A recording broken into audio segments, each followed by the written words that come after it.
sur le dessus.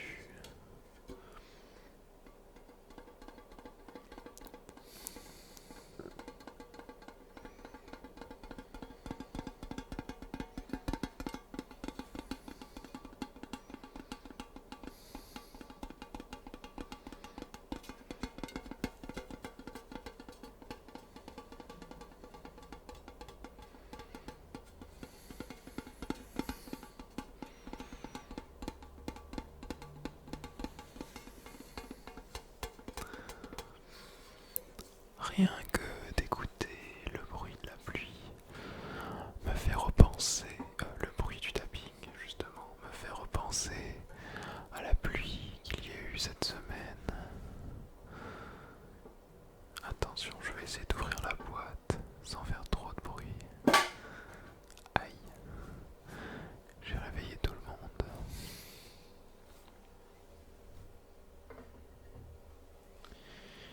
Et du coup, ça m'a fait réellement prendre conscience que l'été est finito.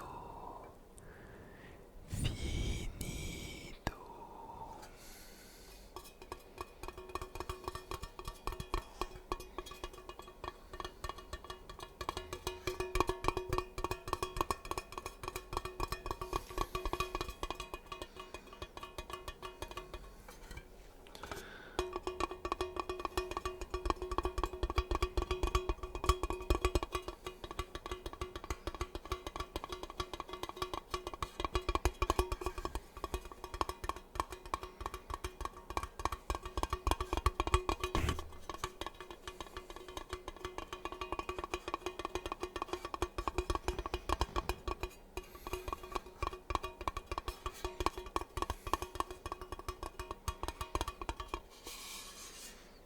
Voilà pour le tapping. J'espère que celui-ci aura compensé l'effroyable tapping de la dernière fois. Voilà.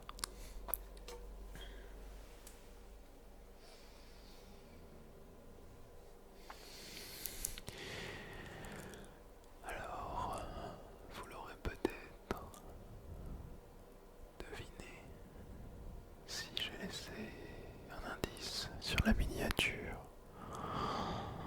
Mais il s'agit d'une poésie.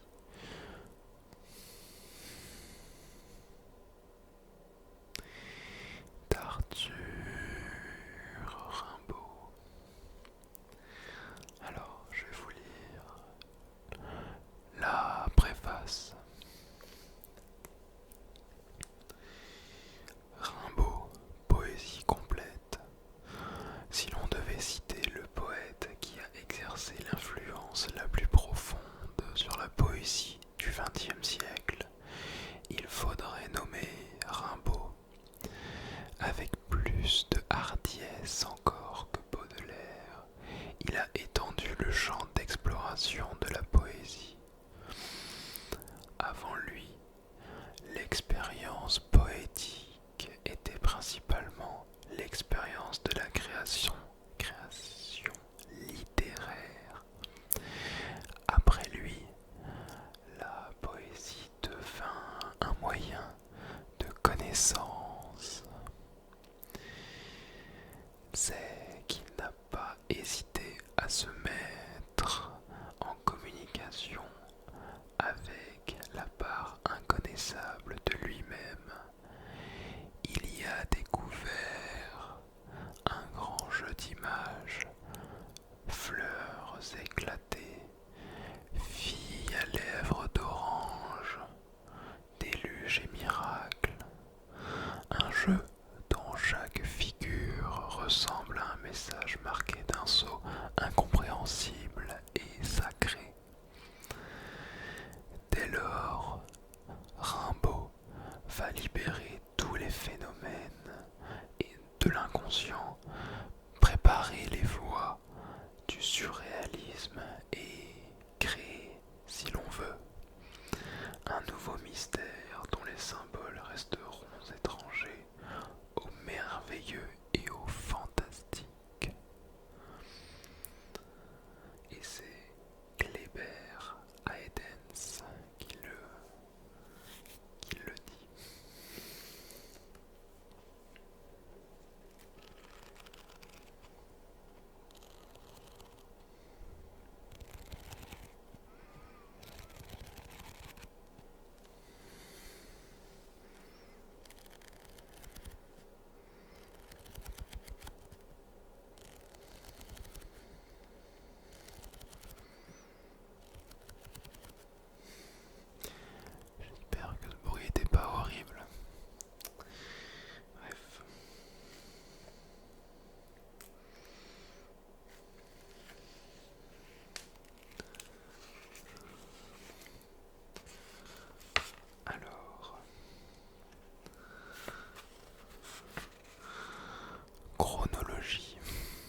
parce que les dates sont quand même longues. Son premier poème date de 1870, Les étrennes des orphelins.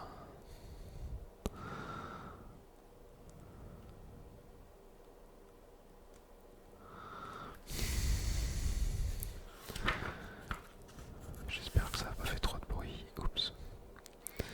Donc il y a toute sa vie. Après, si vous êtes intéressé, vous pourrez aller sur Wikipédia. Je vais avoir la flemme de lire l'article à votre place, bande de feignants. Je vais juste vous dire comment est-ce qu'il a terminé. En avril 1891, il souffre d'une violente douleur au genou et est transporté vers Athènes, parce qu'il est parti en Afrique, si je ne dis pas de bêtises. Le 27 mai, il va être amputé de sa jambe droite à l'hôpital de la Conception de Marseille. Il meurt le 10 novembre. Voilà. Bien joué à lui pour la gangrène.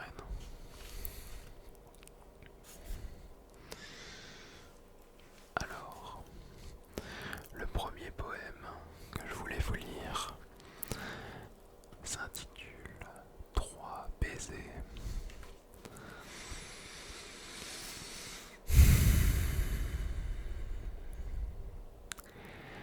Elle était fort déshabillée et de grands arbres indiscrets aux vitres penchaient leurs feuillets malignement tout près, tout près. Assise sur ma grande chaise, mi-nue, elle joignait les mains. Sur le plancher frissonnaient d'aise ses petits pieds si fins, si fins. Je regardais, couleur de cire, un petit rayon buissonnier, papillonner comme un sourire à son sein blanc, mouche au rosier. Je baisais ses fines chevilles et lus un doux rire brutal qui s'égrenait en clair trille, un joli rire de cristal. Les petits pieds sous la chemise se sauvèrent. Veux-tu finir? La première audace permise, elle feignait de me punir. Pauvre palpitant sous ma lèvre, je baisais doucement ses yeux. Elle jeta sa tête mièvre en arrière. Ah, c'est encore mieux. Monsieur, j'ai deux mots à te dire. Je lui jetai le reste au sein. Dans un baiser, elle eut un rire, un bon rire qui voulait bien. Elle était fort déshabillée et de grands arbres indiscrets aux vitres penchaient leurs feuillets malignement tout près, tout près.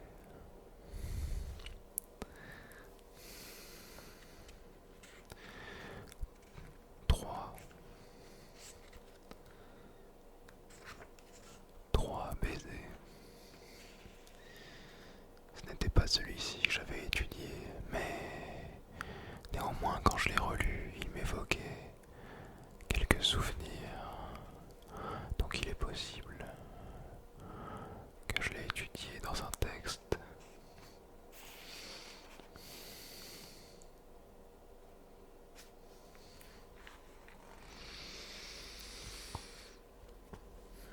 Alors du coup, celui-ci, c'est celui qui m'a refait penser à mon enfance. Je pense que j'ai dû l'apprendre au collège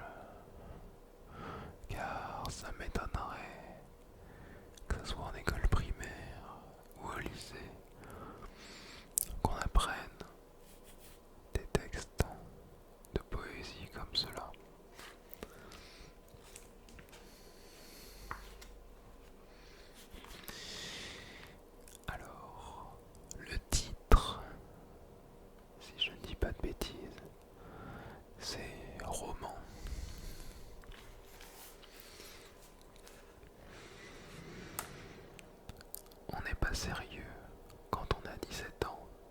Un beau soir, foin d'époque et de la limonade, des cafés tapageurs aux lustres éclatants, on va sous les tilleuls faire de la promenade. Les tilleuls sentent bon dans les bons soirs de juin, l'air est parfois si doux qu'on ferme la paupière.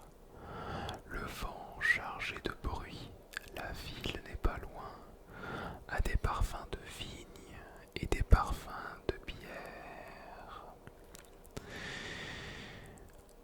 Voilà qu'on aperçoit un tout petit chiffon d'azur sombre encadré d'une petite branche, piqué d'une mauvaise étoile qui se fond avec de doux frissons, petite et toute blanche.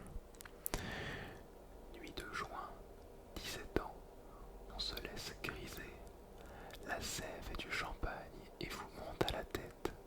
On divague, on se sent aux lèvres un baiser qui palpite là, comme une petite bête.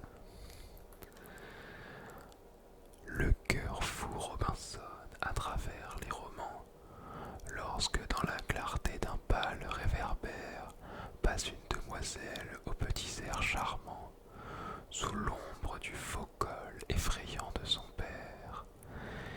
Et comme elle vous trouve immensément naïf, tout en faisant trotter ses petites bottines, elle se retourne, alerte et d'un mouvement vif. Sur vos lèvres alors meurent les cavatines. Vous êtes amoureux, loués jusqu'au mois d'août. Vous êtes amoureux, vos sonnets la font rire. Tous vos amis s'en vont, vous êtes de mauvais goût. Puis l'adoré un soir a daigné vous écrire.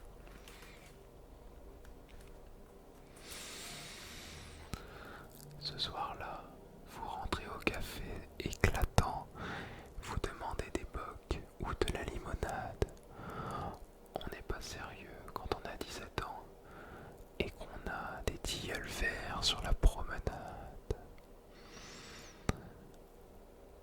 Poésie d'Arthur Rimbaud, datant du 29 septembre 1870.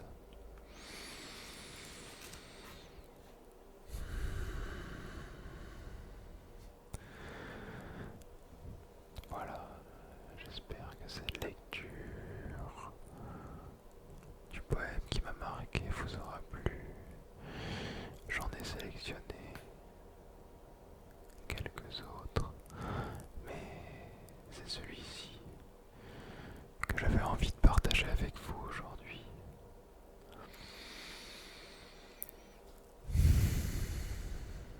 En le relisant, je me suis souvenu effectivement de l'avoir appris par cœur.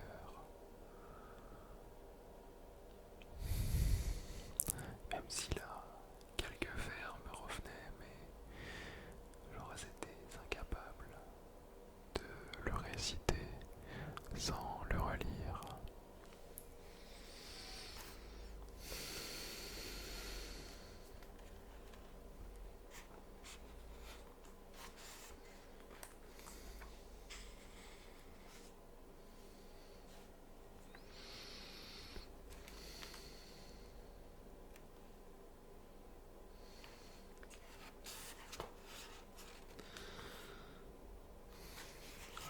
Bon, en fait, j'ai la flemme de lire celui-là.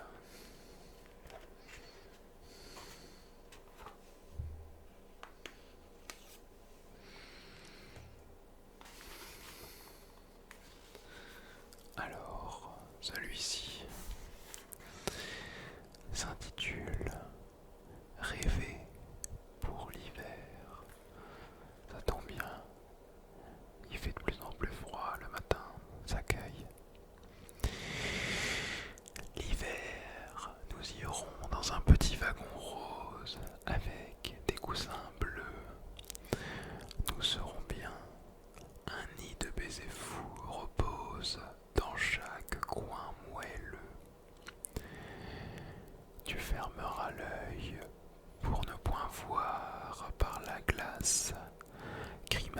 les ombres des soirs, ces monstruosités hargneuses populaces de démons noirs et de loups noirs.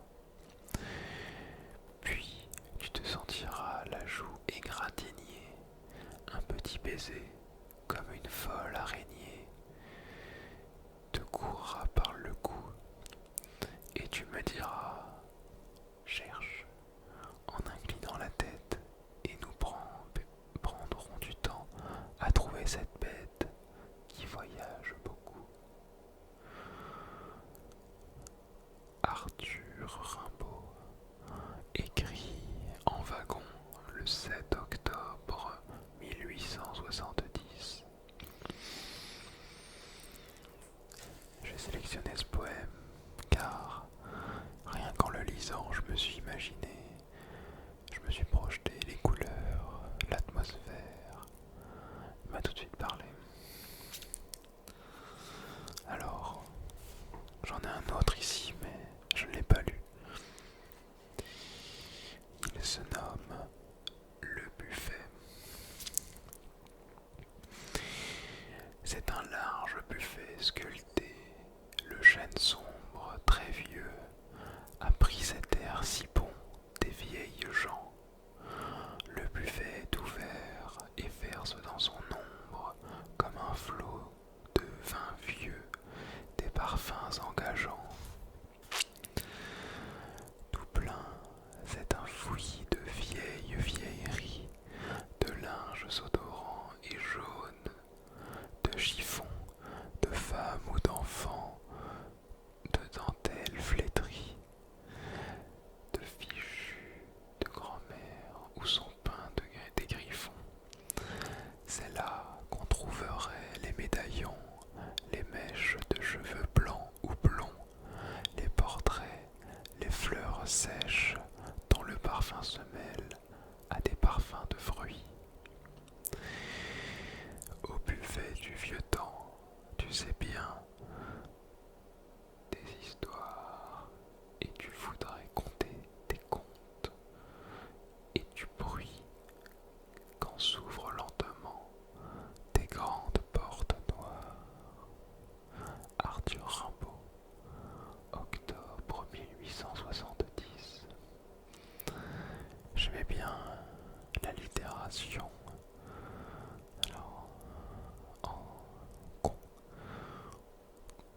compter des comptes, compter des comptes, compter des comptes, compter des comptes, compter des comptes, compter des comptes, compter des conques, compter des comptes, compter des comptes, compter des comptes, compter des comptes, compter des comptes, compter des comptes, compter des conques.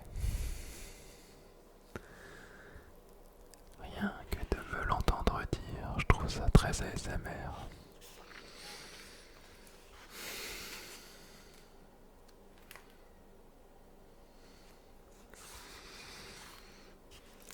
Le prochain s'intitule Ma Bohème.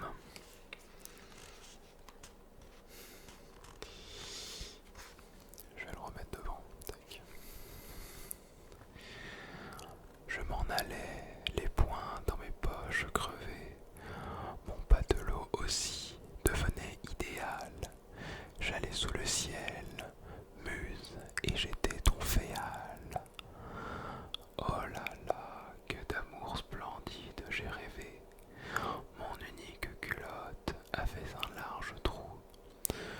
Petit pousset rêveur, j'égrenais dans ma course des rimes. Mon auberge était à la grande ours. Mes étoiles au ciel avaient un doux froufrou.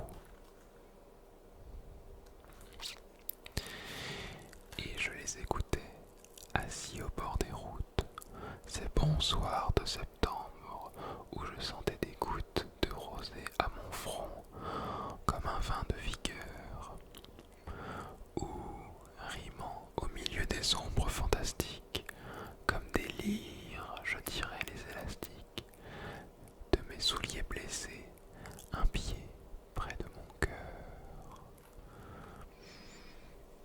Celui-ci aussi est très très beau.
1871, et ceci d'autant plus que Rimbaud a adressé le poète des 7 ans à Paul Démeny en juin 1871 pour continuer la leçon de poésie nouvelle, commencée le 15 mai.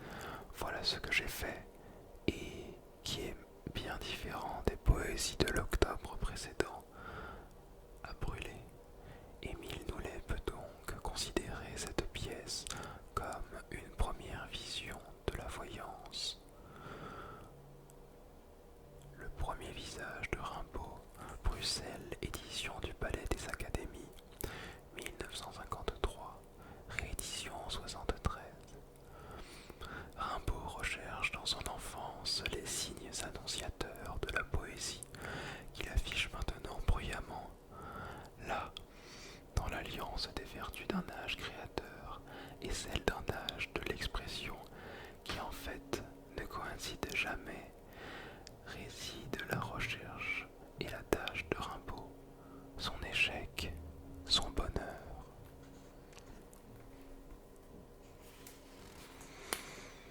J'espère qu'on n'aura pas entendu les voisins enculer le sol, enfin le plafond pour moi, mais voilà.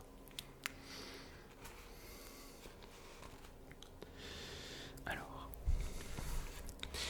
les poètes de 7 ans et la mère, fermant le livre du devoir, s'en allait, satisfaite et très fière, sans avoir, dans les yeux bleus et sous le front plein d'éminescence, l'âme de son enfant livrée aux répugnances. Tout le jour, il suait d'obéissance, très intelligent, pourtant des tiques noires, quelques traits semblaient prouver en lui d'âcres hypocrisies. Dans l'ombre des couloirs aux teintures moisies, en passant, il tirait la langue, les 2 poings à l'aine, et, dans ses yeux fermés, voyait des points. Une porte s'ouvrait sur le soir, à la lampe, on le voyait là-haut, qui râlait sur la rampe, sous un golfe de jour pendant du toit, l'été surtout, vaincu, stupide, il était entêté à se refermer dans la fraîcheur des latrines. Il pensait là, tranquille, en livrant ses narines. Quand, lavé des odeurs du jour, le jardinet, derrière la maison, en hiver, s'illuminait, gisant au pied d'un mur, enterré dans la Marne, et, pour des visions, écrasant son œil d'arne, il écoutait grouiller les galeux espaliers. Pitié, ses enfants seuls étaient ses familiers, qui, chétifs, front nu, œil dédaignant sur la joue, cachant de maigres doigts jaunes et noirs de boue, sous des habits puant la foire et tout vieillot, conversaient avec la douceur des idiots. Et si, l'ayant surpris à des pitiés immondes, sa mère s'effrayait, les tendresses profondes de l'enfant se jetaient sur cet étonnement. C'était bon, elle avait le bleu regard qui ment. À 7 ans, il faisait des romans sur la vie, de grands déserts où lui, la liberté ravit, forêt, soleil, rive, savane, il cédait de journaux illustrés où, rouge, il regardait des Espagnols rire et des Italiennes. Quand venait l'œil brun, folle, en robe d'indienne. 8 ans, la fille des ouvriers d'à côté, la petite brutale, et qu'elle avait sauté dans un coin sur son dos en secouant ses tresses, et qu'il était sous elle, il lui mordait les fesses, car elle ne portait jamais de pantalon, et par elle meurtrie des poings et des talons, remportait les saveurs de sa peau dans sa chambre. Il craignait les blafards dimanches de décembre, sur un guéridon d'acajou. Il lisait une Bible à la tranche vert chou. Des rêves l'oppressaient chaque nuit dans l'alcôve. Il n'aimait pas Dieu, mais les hommes, qu'au soir fauve, noir en blouse, il voyait rentrer dans le faubourg où les crieurs, en trois roulements de tambour, front autour des édits, rire et gronder les foules. Il rêvait la prairie amoureuse où des houles lumineuses, parfums sains, pubescence d'or, font leur remuement calme et prennent leur essor. Et comme il savourait surtout les sombres choses, quand dans la chambre nue, aux persiennes closes, haute et bleue, âgrement prise d'humidité, il lisait son roman, sans cesse médité, plein de lourds ciels au creux et de forêts noyées, de fleurs et de chair, au poids sidéral déployé, vertige, écroulement, déroutes et pitié, tandis que faisait la rumeur du quartier, en bas, seul et couché, sur des pièces de toile, et cru et présentement, violemment, la voile, et présentant violemment la voile. Arthur Rimbaud, 26 mai 1871.